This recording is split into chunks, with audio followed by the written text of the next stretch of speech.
से रखेल से विधवा। लकिया ठीक ढंग से खिली भी न थी कि मुरझा गई। उसे क्या पता था कि 2 साल पहले जिसने अग्नि को साक्षी मानकर जिंदगी भर साथ निभाने का वादा किया था वह इतनी जल्दी साथ छोड़ देगा। शादी के बाद लकिया कितनी खुश थी। उसका पति कलुआ उसे जीवन जी और जान से प्यार करता था। वह उसे खुश रखने की पूरी कोशिश करता। वह खुद तो दिन भर हाड़ तोड़ मेहनत करता था लेकिन लकिया पर खरोच भी नहीं आने देता था। मोहल्ले वाले लकिया की एक झलक पाने को तरसते थे पर लकिया की ये खुशी ज्यादा टिक नहीं सकी।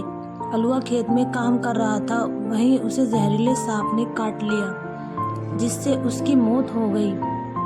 बेचारी लकिया विधवा की जिंदगी जीने को मजबूर हो गई क्योंकि कलुआ तोहफे के रूप में अपना एक वारिस छोड़ गया था। किसी तरह कर्ज लेकर लकिया ने पति का अंतिम संस्कार तो कर दिया लेकिन कर्ज चुकाने की बात सोचकर वह सिहर उठती थी। उसे भूख की तड़प का भी एहसास होने लगा था। जब भूख से बिलखते बच्चे को रोने की आवाज लकिया से कानों के टकराती तो उसके सीने में हुक सी उठती। पर वह करती भी तो क्या करती। जिस लकिया की एक झलक देखने के लिए मोहल्ले वाले तरसते थे वहीं लकिया अब मजदूरों के झुंड में काम करने लगी थी।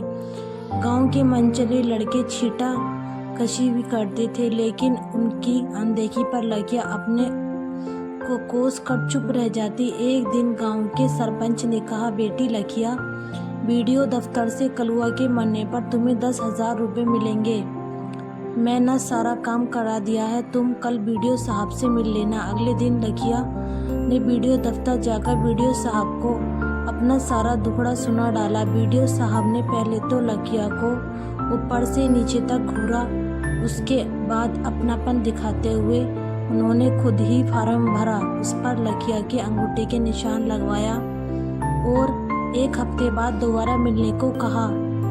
लकिया बहुत खुश थी और मन ही मन सरपंच और बीडीओ साहब को धन्यवाद दे रही थी।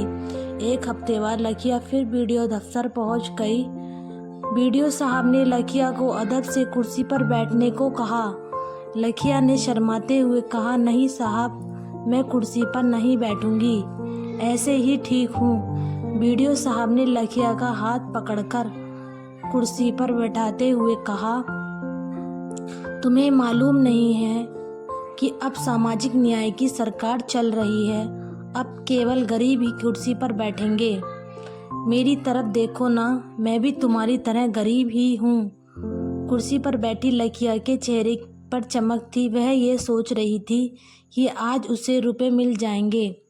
उधर बीडीओ साहब काम में उलझ होने का नाटक करते हुए तिरछी नज़रों से लकिया का गठा हुआ बदन देखकर मन ही मन खुश हो रहे थे। तकरीबन 1 घंटे बाद बीडीओ साहब बोले, तुम्हारा सब काम हो गया है, बैंक से चेक भी आ गया है, लेकिन यहाँ का विधायक 1 नंबर का घूसखोर है, वह कमीशन मांग रहा है। तुम चिंता मत करो, मैं कल तुम्हारे घर आऊँगा और वहीं पर अकेले में रुपए दे दूँगा। लकिया थोड़ी नाउम्मीद तो ज़रूर हुई, फिर भी बोली, ठीक है साहब, कल ज़रूर आइएगा। इतना कहकर लकिया मुस्कुराते हुए बाहर निकल गई। आज लकिया ने अपने घर की अच्छी तरह से साफ सफाई कर रखी थी। अपने टूटे फूटे कमरे को भी सलीके से सजा रखा था। वह सोच रही थी कि इतने बड़े हकीम आज उसके घर पर आने वाले हैं, इसलिए चाय नाश्ते का भी इंतज़ाम करना ज़रूरी है। ठंड का मौसम था, लोग खेतों में काम कर रहे थे, चारों तरफ सन्नाटा था। बीडीओ साहब दोपहर ठीक 12 बजे लकिया के घर पहुंच गए। लकिया ने बड़े अदब से बीडीओ साहब को बैठाया। आज उसने साफ सुथरे कपड़े पहन रखे थे जिससे वह काफ़ी खूबसूरत लग रही थी। आप बैठिए साहब, मैं अभी चाय बनाकर लाती हूँ, लकिया ने मुस्कुराते हुए कहा। अरे नहीं, चाय की कोई ज़रूरत नहीं है, मैं अभी खाना खाकर आ रहा हूँ, बीडीओ साहब ने कहा। मना करने के बावजूद लकिया चाय बनाने अंदर चली गई। उधर लकिया को देखते ही बीडीओ साहब अपने होशो आवाज़ खो बैठे थे। अब वे इसी ताक में थे कि कब लकिया को अपनी बाहों में समेट लें। तभी उन्होंने उठकर कमरे का दरवाज़ा बंद कर दिया। जल्दी ही लकिया चाय लेकर आ गई, लेकिन बीडीओ साहब ने चाय का प्याला मेज पर रख दिया और लकिया को अपनी बाहों में ऐसे जकड़ा कि लाख कोशिशों के बावजूद वह उनकी पकड़ से छूट न सकी। बीडीओ साहब ने प्यार से उसके बाल सहराते हुए कहा, देख लकिया, अगर इनकार करेगी तो बदनामी तेरी ही होगी। लोग यही कहेंगे कि लकिया ने विधवा होने का नाजायज़ फ़ायदा उठाने के लिए बीडीओ साहब को फंसाया है। अगर चुप रही तो तुझे रानी बना दूंगा। लेकिन लकिया बिफर गई और बीडीओ साहब के चंगुल से छूटते हुए बोली, तुम अपने आप को समझते क्या हो? मैं 10,000 रुपये में बिक जाऊंगी। इससे तो अच्छा है कि मैं भीख मांगकर कलुआ की विधवा कहलाना पसंद करूंगी, लेकिन रानी बनकर तुम्हारी रखेल नहीं बनूंगी। लकिया के इस रूखे बर्ताव से बीडीओ साहब का सारा नशा काफूर हो गया। उन्होंने सोचा भी न था कि लकिया इतना हंगामा खड़ा करेगी। अब वे हाथ जोड़कर लकिया से चुपचाप होने की प्रार्थना करने लगे। ठंड का मौसम था, लोग खेतों में काम कर रहे थे, चारों तरफ सन्नाटा था।